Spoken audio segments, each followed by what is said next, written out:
మధ్య ప్రాచ్యంలో పెరుగుతున్న యుద్ధ ఉద్రిక్తతలు ప్రపంచవ్యాప్తంగా ఆందోళన కలిగిస్తున్నాయి. యుద్ధం అంటే కేవలం ప్రాణనష్టం మాత్రమే కాదు, ఆ దేశాల ఆర్థిక వ్యవస్థకు కీలకమైన భారీ ఆస్తులపై కూడా తీవ్ర ప్రభావం చూపుతుంది. ఈ నేపథ్యంలో ప్రపంచంలోనే ఎత్తైన భవనం, దుబాయ్ ప్రతీకగా నిలిచిన బుర్జ్ ఖలీఫా భద్రతపై ఇప్పుడు అంతర్జాతీయ స్థాయిలో చర్చ మొదలైంది. ఒకవేళ యుద్ధ పరిస్థితుల వల్ల ఈ ఐకానిక్ నిర్మాణానికి నష్టం జరిగితే బీమా సంస్థలు ఆ నష్టాన్ని భరిస్తాయా అన్న ప్రశ్న ఆసక్తిని రేకెత్తిస్తోంది. బుర్జ్ ఖలీఫా వంటి మెగా నిర్మాణాలకు తీసుకునే బీమా పాలసీలు సాధారణ భవనాల బీమాల్లాగా ఉండవు. ఈ ప్రాజెక్టును అభివృద్ధి చేసిన ఎంఆర్ ప్రాపర్టీస్ భారీ స్థాయిలో బీమా కవరేజ్ పొందినప్పటికీ ఆ పాలసీల నిబంధనలు అత్యంత క్లిష్టంగా ఉంటాయని నిపుణులు చెప్తున్నారు. సాధారణ ప్రమాదాలు, నిర్మాణ లోపాలు లేదా అనుకోని ఘటనల వల్ల నష్టాలకు బీమా రక్షణ ఉంటుంది. అయితే రాజకీయ హింస, అంతర్జాతీయ యుద్ధ పరిస్థితులు వచ్చేసరికి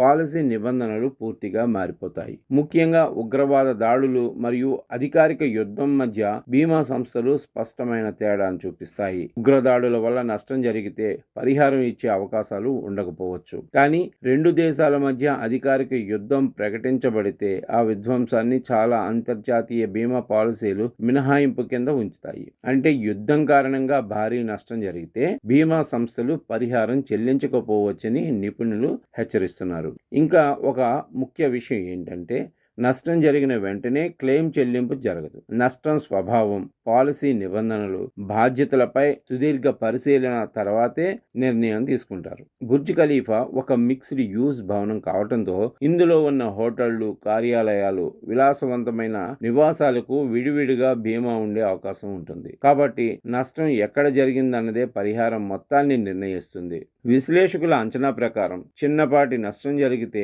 వందల కోట్ల వరకు పరిహారం లభించే అవకాశం ఉన్నా, భారీ విధ్వంసం జరిగితే మాత్రం అన్ని పాలసీలలోని సూక్ష్మ నిబంధనలపైనే ఆధారపడి ఉంటుంది. మొత్తానికి బుర్జ్ ఖలీఫా వంటి అద్భుత నిర్మాణాలకు బీమా రక్షణ ఉన్నప్పటికీ కూడా యుద్ధం అనే అసాధారణ పరిస్థితుల్లో ఆ రక్షణ ఎంతవరకు పనిచేస్తుందనేది పెద్ద ప్రశ్నగానే మిగిలిపోతుంది. అందుకే ప్రపంచ శాంతియే ఇలాంటి చారిత్రాత్మక కట్టడాలకు అసలైన భద్రతగా నిపుణులు అభిప్రాయపడుతున్నారు.